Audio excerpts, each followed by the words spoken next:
Assalamualaikum warahmatullahi wabarakatuh. Perkenalkan, nama saya Pratama Putra dengan NIM L1A119095.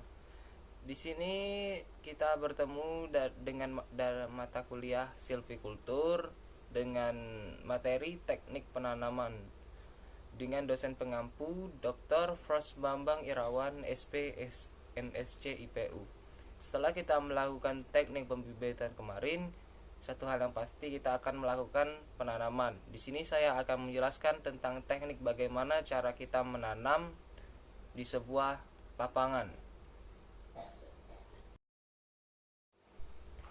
Baiklah, kita masuk ke slide yang pertama, yaitu apa sih kegiatan penanaman?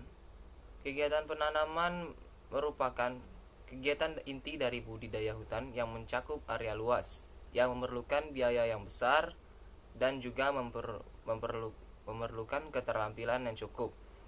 Kegiatan penanaman juga meliputi seperti pemilihan jenis, persiapan lapangan, penentuan jarak tanam, pemasangan ajir, pembuatan lubang tanam, pengangkutan bibit, penanaman.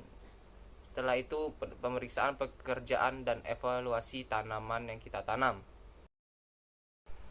Baiklah, yang selanjutnya yaitu tujuan penanaman. Apa sih tujuan penanaman? Segala sesuatu kita memiliki tujuan. Untuk tujuan penanaman ini kita akan mendapatkan tegakan yang sehat serta memiliki persediaan tanaman yang cukup untuk di masa yang akan datang. Untuk tanaman sehat, maka harus diperlukan dari bibit yang sehat pula. Maka setiap unit tanaman yang dianjurkan untuk memiliki bibit yang siap ditanam untuk di lapangan. Setiap bibit memiliki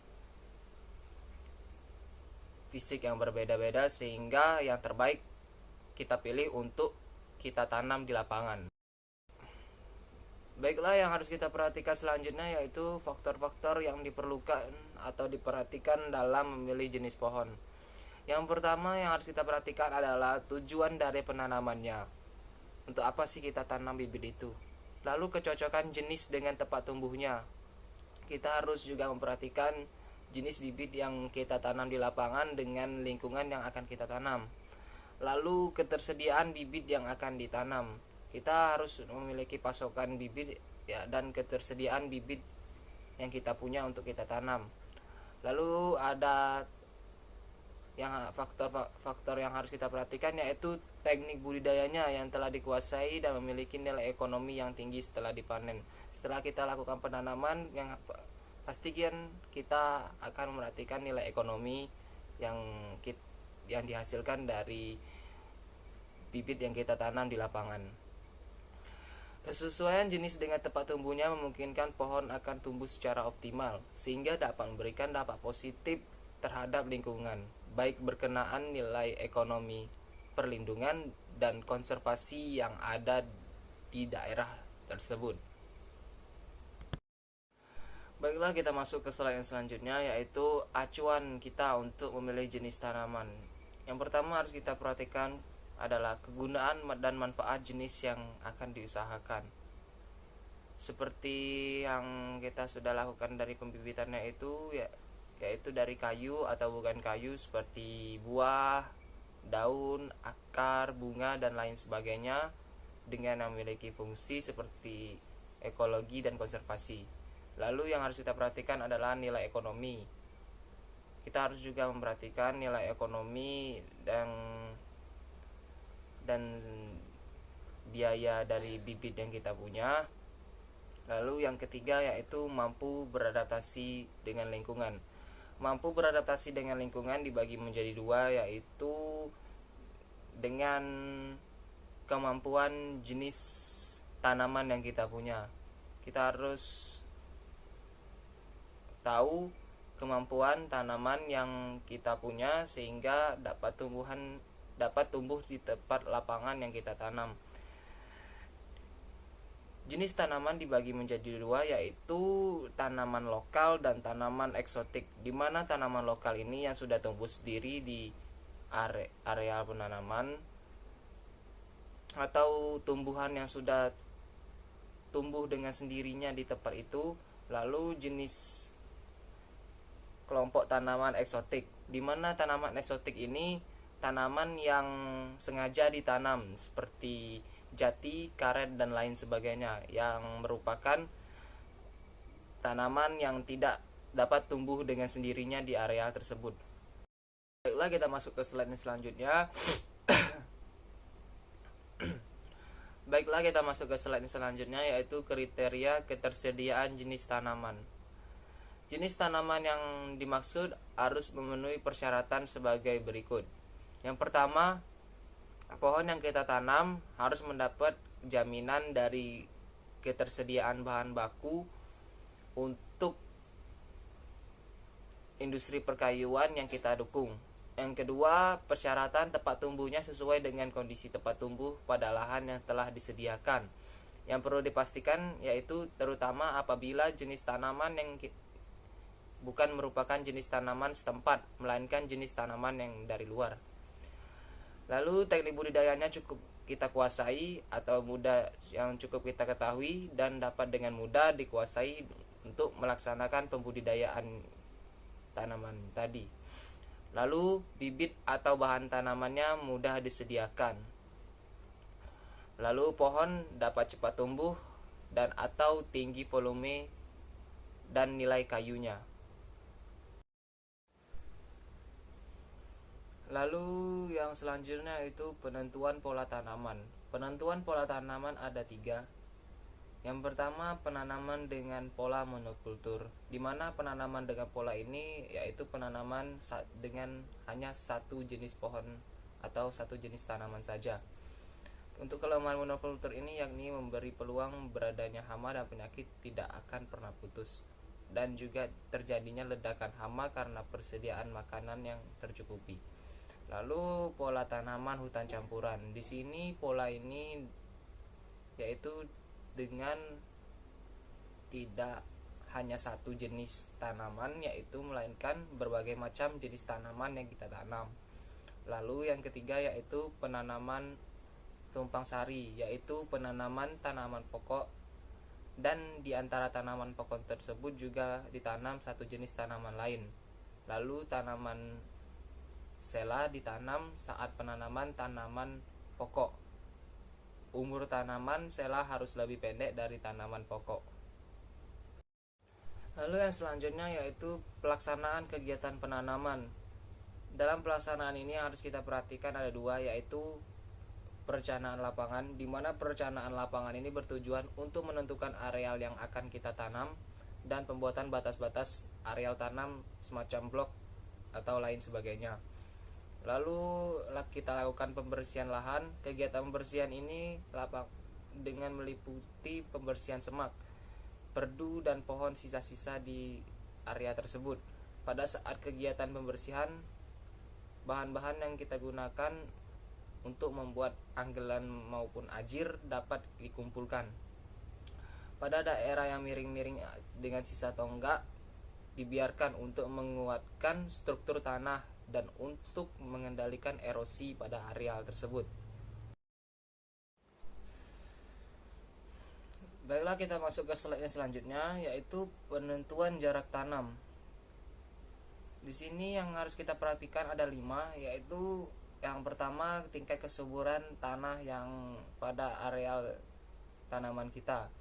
Semakin subur tanah, maka potensi lahan cukup besar untuk menunjang pertumbuhan pada tanaman. Lalu yang harus kita perhatikan jenis tanaman yang kita tanam, tergantung pada besar tajuk pada tanaman kita. Lalu yang ketiga, produk akhir usaha penanaman.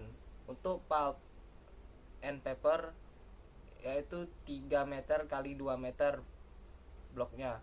Lalu untuk pertukangan 3 meter kali 4 meter, 4 meter kali 5 meter kali 6 meter. Lalu kita gunakan teknik silviculture yaitu thinning atau panen antara. Lalu kita lakukan pengendalian gulma dalam penentuan jarak tanam kita. Lalu selanjutnya pada penentuan jarak tanam, yaitu yang harus kita perhatikan faktor yang mempengaruhi penentuan jarak tanaman tersebut, yaitu yang pertama yang harus kita perhatikan adalah tingkat kesuburan tanah. Pada tanah yang subur, jarak tanam biasanya lebih besar jika dibandingkan pada tanah yang kurang subur. Lalu jenis tanaman. Jenis tanaman yang bertajuk lebar ditanam dengan jarak yang lebih besar dibandingkan tanaman yang bertajuk kecil. Lalu tingkat kemiringan lahan. Pada tanah dengan topografi yang berbukit miring, jarak tanam lebih besar karena harus mengikuti arah garis kontur. Jarak tanaman di lapangan pada awal penanaman diwujudkan dalam bentuk pemasangan ajir atau tonggak. Ajir yang dipasang merupakan tempat bahan tanaman yang akan kita tanam. Pada umumnya jarak tanaman yang dipakai adalah 3 x 3 meter x 5 meter atau 4 x 5 meter. Mengapa jarak tanam harus kita atur? Jarak tanam yang teratur akan mempermudah kita untuk melakukan pemeliharaan dan pengawasan, serta memberikan kesan yang rapi dan bersih. Lalu memberikan ruang yang cukup kepada pohon agar dapat memaksimalkan pertumbuhan tajuk, batang dan akar yang tidak terlalu sempit apabila rapat-rapat. Lalu mengurangi persaingan pohon dalam mendapatkan air dan makanan hara dari dalam tanah sehingga pohon dapat tumbuh dengan maksimal. Sehingga kalau jarak tanam yang teratur, yang tidak berdekatan sehingga tidak berebutan unsur hara. Mengurangi persaingan antar pohon dalam mendapatkan cahaya dan memperbaiki sirkulasi udara sehingga batang dan tajuk tumbuh sehat. Lalu memungkinkan untuk mengurangi kerusakan pohon akibat terpaan angin yang kencang, sehingga pohon yang apabila dengan jarak tanam yang teratur, apabila ada angin yang kuat tidak saling bergesekan dan lain sebagainya yang dapat merusak tanaman kita. Lalu yang di slide selanjutnya yaitu pemasangan ajir. Apa sih tujuan pemasangan ajir? Yang pertama untuk membentuk barisan penanaman yang lurus dan teratur. Lalu yang kedua untuk menentukan titik tanaman yang untuk tanaman kita. Lalu yang selanjutnya yang harus kita perhatikan yaitu pengolahan tanah. Cara pengolahan tanah tergantung yang pertama yaitu produk akhir dari usaha pada area penanaman kita. Lalu spesies yang kita tanam apakah sesuai untuk area tersebut sehingga pertumbuhan tidak terhambat. Yang ketiga tutupan lahan. Lalu yang keempat pola pengusahaan hutan seperti HPHTI, HPH atau pengayaan. Lalu yang kelima yaitu kondisi tanah atau kerentanan terhadap erosi. Metode pengolahan tanah ada dua yaitu secara mekanis atau manual, di mana secara mekanis ini kita menggunakan alat atau lain sebagainya. Lalu yang manual ini kita melakukan dengan tangan kita sendiri. Teknik pengolahan tanah dilakukan 2 kali yaitu yang pertama yang kita sebut gebrus 1 untuk membalikan tanah yang cangkul atau diganco sedalam 20-25 cm supaya memudahkan pertukaran udara dan peresapan air. Tanah yang beralang-alang dicangkul atau diganco sedalam 30-35 cm supaya akarnya terangkat dan dibuang. Selanjutnya dapat dibakar secara terkendali. Lalu gebrus 2 yaitu untuk menghaluskan tanah sehingga siap untuk ditanami. Tanah yang masih bergumpal-gumpal kita gemburkan kembali sehingga tekstur tanahnya menjadi lebih halus sehingga sirkulasi udara bisa masuk ke dalam tanah dan juga peresapan airnya. Lalu yang di slide selanjutnya yaitu pembuatan lubang tanaman. Pada lubang tanaman ukurannya bervariasi untuk menciptakan kondisi mikro, terutama memperbaiki agregasi tanah. Yang pertama yaitu yang harus kita perhatikan jenis tanah yang pada areal pembuatan lubang tanam kita, lalu ketersediaan tenaga kerja. Untuk pembuatan lubang tanam dilakukan dekat ajir dengan ukuran lubang 30 x 30 x 30 cm atau 30 x 20 x 20 cm. Lalu selanjutnya setelah kita membuat lubang pada tanaman yaitu pelaksanaan kegiatan penanaman. Kita lakukan pengangkutan bibit. Untuk pengangkutan bibit dilakukan secara hati-hati agar tidak mengalami kerusakan selama dalam perjalanan. Bibit yang telah kita seleksi dimasukkan ke dalam peti atau keranjang dengan disusun rapat sehingga tidak bergerak atau bergoyang-goyang saat kita bawa. Bibit yang dibawa ke lapangan adalah bibit yang sehat dan segar dan dihindari dari panas matahari serta disimpan di tempat teduh dan terlindung. Dengan ada dua cara untuk melakukan pengangkutan bibit. Yang pertama, bibit yang diangkut dengan dipikul. Jangkauannya maksimal sejauh 2 km dari tempat pengumpulan bibit di lapangan. Lalu yang kedua, jumlah bibit yang diangkut sesuai dengan jadwal penanaman serta kemampuan regu tanam. Setelah kita melakukan pengangkutan pebibitan, yang satu hal yang pasti kita akan melakukan penanaman. Kalau bibit yang menggunakan polybag, maka sebelumnya bibit ditanam dengan kantong plastik tersebut dilepas dengan cara kita robek pada polybag tersebut, yang medianya terlebih dahulu kita padatkan dengan cara meremas-remas polybag tersebut.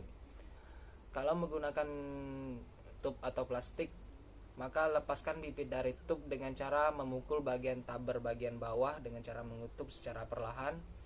Lalu media tanam yang diusahakan tetap melekat pada akar bibit. Maksudnya tanah harus tetap melekat pada akar bibit kita.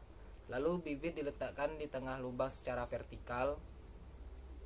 Terus ditimbun dengan hati-hati dengan tanah sekitar sampai batas leher bibit kita. Dalam menimbun upayakan topsoil dimasukkan ke lubang terlebih dahulu. Kemudian tanah di sekitar area bibit dipadatkan dengan cara ditekan secara hati-hati sampai terjadi kontak terhadap akar dan tanah. Baiklah, kita masuk ke slide selanjutnya yaitu evaluasi kegiatan penanaman. Setelah kita melakukan penanaman, kita melakukan evaluasi kegiatan tanaman yang kita tanam. Untuk kegiatan evaluasi kegiatan penanaman yang dimasukkan untuk mengetahui keberhasilan penanaman dan untuk menentukan kegiatan penyulaman kembali. Keberhasilan tanaman di lapangan biasanya dilihat dari presentasi hidup atau mati tanaman yang kita tanam.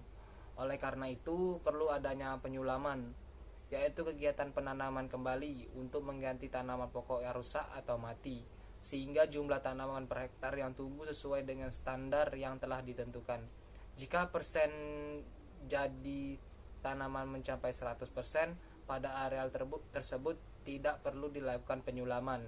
Pada 80% sampai 100% perlu adanya sulaman ringan. Antara untuk presentasi 0% sampai 80% dilakukan sulaman intensif atau penanaman kembali. Sekian video yang saya dapat jelaskan untuk materi teknik penanaman. Kurang lebihnya saya mohon maaf. Assalamualaikum warahmatullahi wabarakatuh. Minal aizin wal faizin. Mohon maaf lahir dan batin.